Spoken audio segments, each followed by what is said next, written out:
Okey, Assalamualaikum dan salam sejahtera. Kita sambung balik pelajaran kita, iaitu kita masuk bab 2, struktur dan fungsi daun.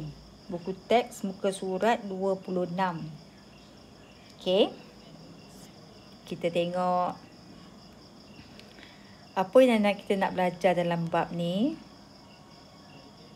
Okey, kita tengok sekejap. Perubahan warna daun di negara 4 musim.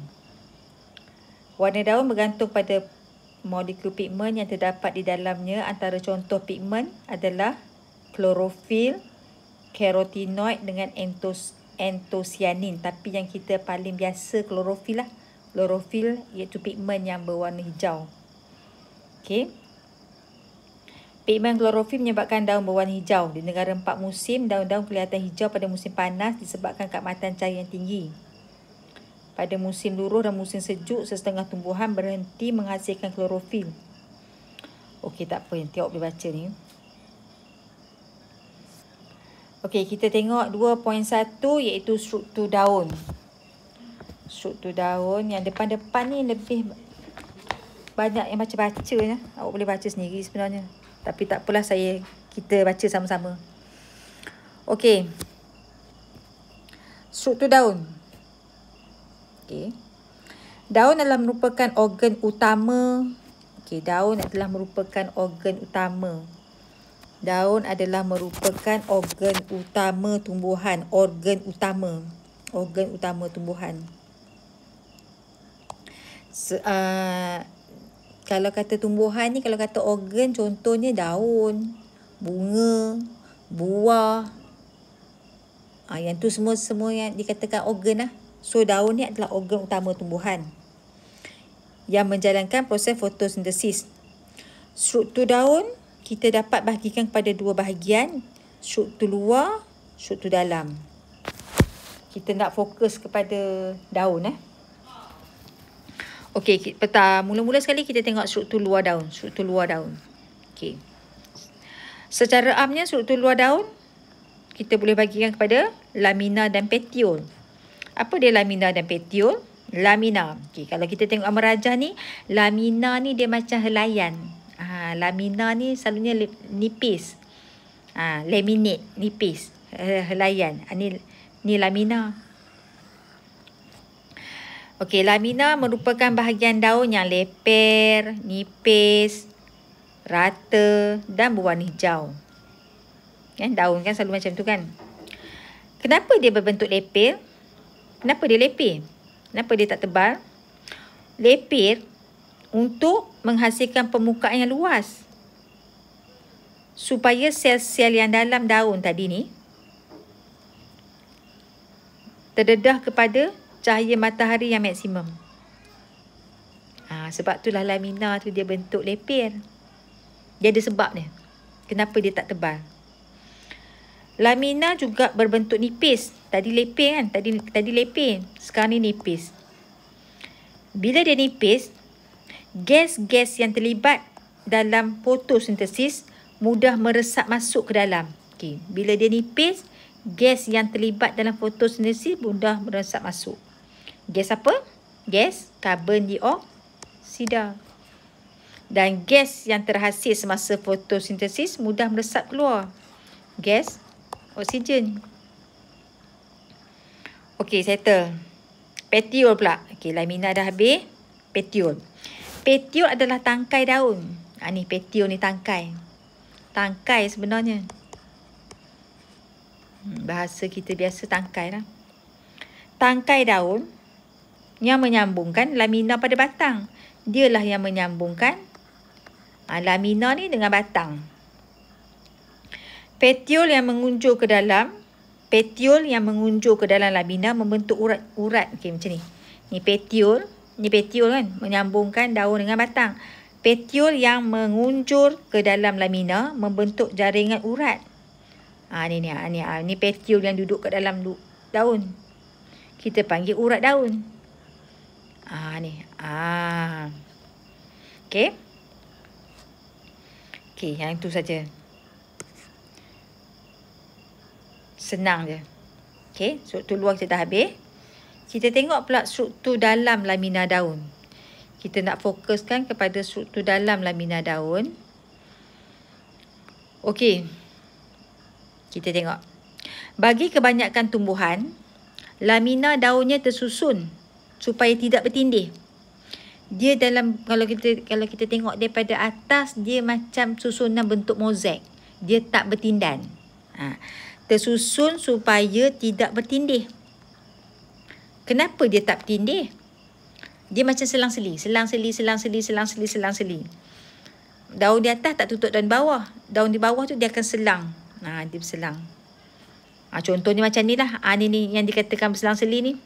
Ni daun di atas. Daun bawah dia macam ni. Kan? Ni daun atas. Daun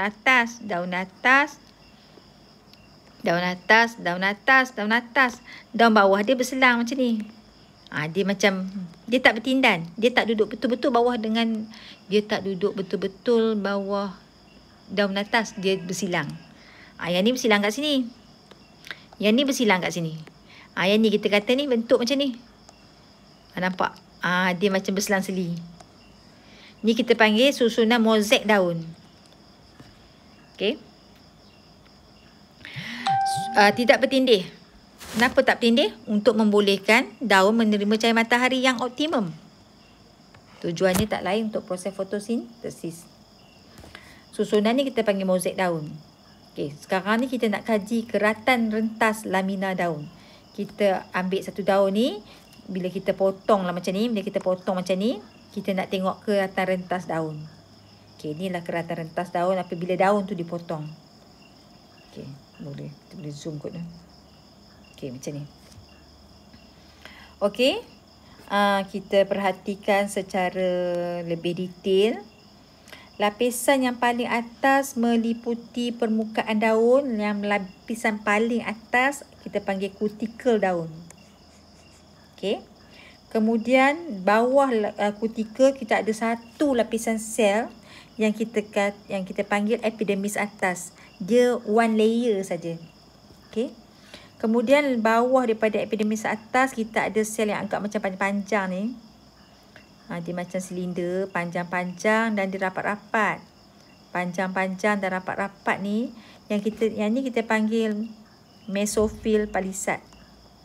Bawah mesofil palisad sel yang agak bulat-bulat, dia macam bentuk sfera dan dia tersusun longgar. Dia ada ruang-ruang udara antara dia. Yang ni kita panggil mesofil berspan. Okey, yang ni kita panggil berkas vaskular. Berkas vaskular ni sebenarnya adalah urat daun. Dia ni urat daun.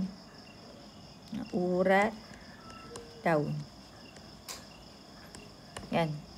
Dalam berkas vaskular ni ada dua tisu, satu xylem, satu phloem. Xylem atas, phloem bawah. Xylem biasanya duduk di atas, phloem biasanya duduk di bawah. Okey. Kemudian lepas sel mesofil kita ada layer yang paling bawah, epidermis bawah. Satu lapisan je. Dan di antara epidermis bawah ni ada sel. Dua sel yang kita panggil sel pengawal.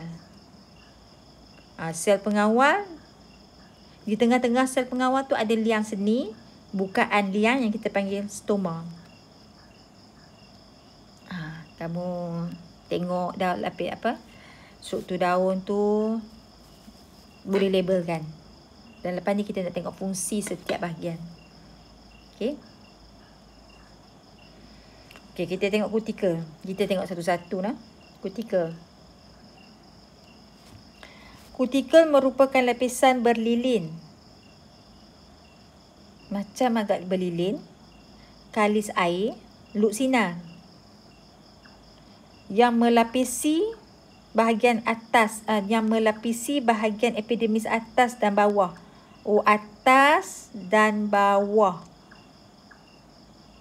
Cikgu rasa atas dengan bawah dia lebih tertumpu di bahagian atas. Bawah kurang sikit. Kalau ada pun tak tebal. Lapisan kutikel, apa fungsi dia? Fungsi dia menghalang air tadi, kehilangan air yang berlebihan semasa proses transpirasi. Menghalang air hilang secara berlebihan. dia macam berlilin. Jadi air ni nak keluar daripada daun tu terhalang lah sikit sebab ada kutika. Kenapa dia luk sinar? Kenapa dia tak gelap tapi dia luk sinar untuk membenarkan cahaya matahari masuk? Jadi dia macam luk sinar. Jadi cahaya matahari boleh tembus sampai kat bawah. Cahaya matahari ni boleh tembus sampai kat bawah. Okey, epidermis atas. Epidermis atas, okey ni dah. Epidermis atas terletak di permukaan atas daun. Di bawah kutikel, okey. Sel-sel di dalam sel-sel dalam lapisan ini tidak mengandungi kloroplas. Tak ada kloroplas. Bukan semua sel tumbuhan ada kloroplas. Yang epidermis atas ni dia tak ada kloroplas. Dan juga bersifat luk sinar. Kalau luk sinar tu tak ada fungsi lain untuk membenarkan cahaya menembusi masuk. Okay, supaya cahaya dapat menembusinya. Epidermis bawah. Terletak di permukaan bawah daun lah.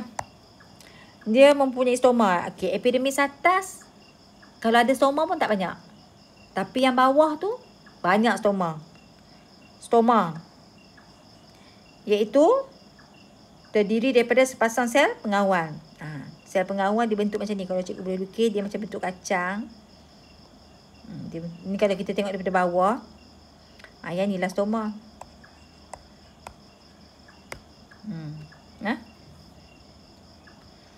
Okey. Ni bab ni banyak baca-baca lah sikit ni. Okey, mesofil palisat pula. Mesofil palisat. Sel mesofil palisat tersusun secara tegak. Tegak, padat. Kenapa dia padat? Supaya dapat cahaya matahari yang maksimum. Sel ini merupakan tapak fotosintesis sebab dia ada kloroplas. Sel mesofil palisat ni bentuk silinder. Dia tersusun secara tegak dan rapat-rapat. Sel yang banyak dengan kloroplas. Tengok. Bukan semua sel tumbuhan ada kloroplas. Mesofil palisat je ada kloroplas.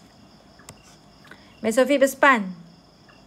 Berbentuk sfera lah. Selalunya dia lebih berbentuk sfera. Tapi bentuknya sfera pun dia bentuk tidak sekata. Okey. Tersusun longgar. Banyak ruang udara di antara sel. Kenapa dia tak padat? Kenapa dia longgar-longgar? Sebab apa dia ada banyak ruang udara? Dia ada sebab dia. Untuk memudahkan peresapan gas karbon dioksida dan air. Merentasi daun ke sel mesofil palisat semasa fotosintesis. Jadi bila dia susun longgar-longgar, karbon dioksida dan air, senanglah nak meresap pergi dekat sel mesofil palisat. Okey. Kandungan kloroplas ni ada tapi kurang sikit. Dia ada kloroplas tapi tak sebanyak mesofil palisat. So yang ada kloroplas 1, 2, 3 lah. 1, 2. Mesofil palisat dengan berspan. Okey, berkas vaskular. Berkas vaskular. Dalam berkas vaskular tu ada xilem dengan phloem kan. Xilem macam biasalah mengangkut air dan garam mineral daripada akar ke daun. Dinding tisu xilem berlignin. Dinding dia tu. Dinding katalah kalau ni xilem. Dinding dia ni ada lignin. Kat tepi dinding ni ada macam lapisan yang berlignin. Ni lignin ni. Dinding dia ni. Lignin.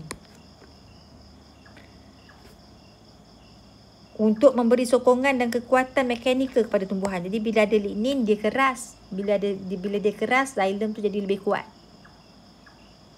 Phloem mengangkut bahan makanan. Mengangkut hasil fotosintesis.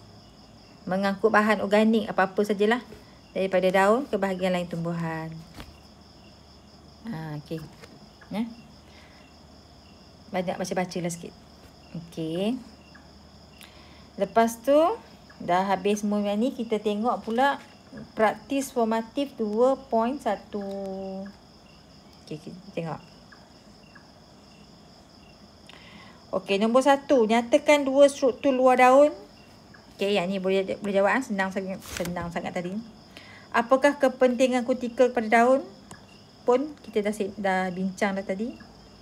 Nyatakan 5 struktur dalaman daun. Nyatakan 5 struktur dalaman daun. Yang tadilah kan 5 struktur dalaman. Nyatakan saja. Apa dia? Kutikel, epidermis atas, epidermis bawah, mesofil palisad, mesofil berspan, berkas vaskular. Nyatakan saja. Tak payah urat. Okey. Ya. Nyatakan fungsi xilem dengan flowem. Tadi ada. Ni jawapan dia kat sini. Ni jawapan dia. Ni jawapan dia. Untuk soalan nombor apa ni? Nombor 4 ni jawapan untuk nombor 4. Okey. Lapisan kutikel pada epidermis atas bersifat lusinan. Wajar kan? Maksudnya bagi alasan kenapa. Pun ada tadi. Kita dah bincang. Bandingkan antara lapisan mesofil palisad dengan mesofil berspan. Bandingkan. Bandingkan ni, kalau ada bandingkan maksudnya nak persamaan, nak perbezaan. Cuba awak cari berapa persamaan yang awak boleh dapat, berapa perbezaan yang awak boleh dapat. Palisad dengan berspan. Kita tengok tadi kan. Persamaan dia, kedua-dua sel ini mengandungi kloroplas. Betul tak? Persamaan lagi satu, kedua-dua sel ini boleh melakukan proses fotosintesis. Kan? Persamaan kan? Persamaan dua dah. Perbezaan. Perbezaan apa? Bentuk. Perbezaan bentuk boleh bagi tahu. Kan? Lepas tu apa lagi? Perbezaan bentuk, susunan dia. Susunan. Tadi bentuk, sekarang perbezaan susunan pula. Mesofil palisad, susunan dia padat. Kan? Mesofil berspan, kenapa susunan dia macam mana? Agak longgar. Kan?